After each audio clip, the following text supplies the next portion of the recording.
socialiste apparenté, Monsieur Philippe Nallet. Oui, bonjour et merci Madame la Présidente. Je voudrais bien sûr saluer les collègues députés présents, vous saluer Monsieur le Président, dire qu'à mon tour, je me réjouis d'intervenir pour la première fois ce matin.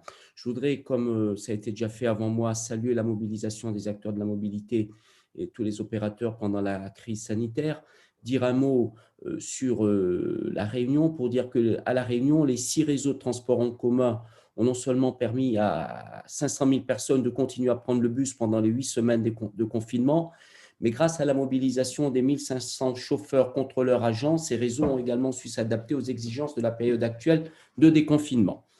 Mais ça a été dit, la crise sanitaire a continué d'avoir des conséquences financières désastreuses sur le secteur. On parle entre 4 et 5 milliards d'euros qui vont manquer au financement.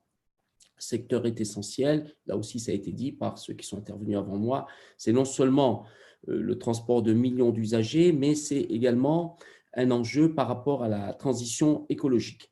Alors que l'aérien et l'automobile ont eu droit à leur plan de relance, nous manquons aujourd'hui toujours de visibilité pour les transports publics et le ferroviaire.